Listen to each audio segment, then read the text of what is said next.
Hi friends, இன்னைக்கு நம்ம பார்க்க போற record community paste engagement record. இத வந்து ஸ்கில் டெவலப்மெண்ட் ரெக்கார்ட் அப்படின்ற மாதிரி சொல்லுவாங்க. ஏன் இத வந்து ஸ்கில் டெவலப்மெண்ட் ரெக்கார்ட் அப்படின்ற மாதிரி சொல்றோம்னா, இந்த ரெக்கார்ட் நம்ம எழுத நிறைய ஸ்கில் வந்து நமக்கு வந்து டெவலப் ஆகும். அதாவது வந்து மீட்டிங் எப்படி கண்டக்ட் பண்றாங்க, and then வந்து எதுக்கு நம்ம வந்து ரொம்ப அவேர்னஸா இருக்கணும் அப்படின்ற எல்லா விஷயமே வந்து நமக்கு புரிய வரும். ஸோ இந்த ரெக்கார்ட் வந்து எதை பேஸ் பண்ணி நம்ம எழுதுவோம்னா, B.Ed படிக்கிறப்போ வந்து சில ஃபங்க்ஷன்ஸ் வந்து நமக்கு கண்டக்ட் பண்ணியிருப்பாங்க. அதாவது வந்து என்விரான்மெண்ட்டை பொல்யூட் பண்ணாமல் பாதுகாக்கிற சில விஷயத்துக்காக வந்து ட்ரீஸ் பிளான் பண்ணுறது. இப்போ வந்து கோவிட் பீரியட்னால அதில் வந்து எப்படி நம்ம வந்து ப்ரொடெக்ஷனாக இருக்கணும் அப்படின்ற மாதிரி நிறைய மீட்டிங்ஸ் வந்து மேபி வந்து கண்டக்ட் பண்ணியிருக்கலாம் உங்கள் காலேஜில்.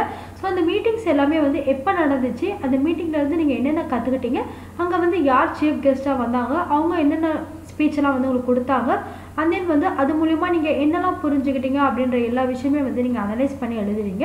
அதுதான் வந்து community based engagement record. So இந்த ஹெட்டிங் பார்த்தாலே வந்து உங்களுக்கு தெரியும், இது வந்து காமன் ரெக்கார்டு தான். எல்லா டிபார்ட்மெண்ட்டுமே வந்து சேர்ந்து என்ன பண்ணுவீங்கன்னா மீட்டிங் வந்து அட்டென்ட் பண்ணுவீங்க.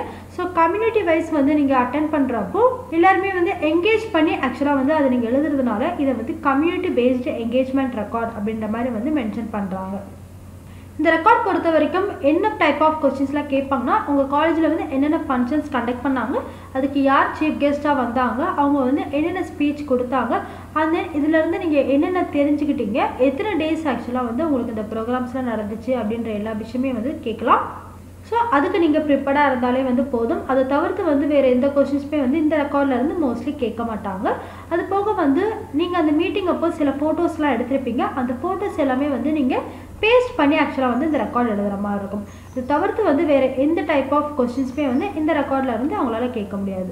உங்களுக்கு ஏதாவது டவுட் இருந்தால் நீங்கள் கமெண்ட் செக்ஷனில் கேட்கலாம். And for more videos please follow our channel. Thanks for வாட்சிங் திஸ் வீடியோ.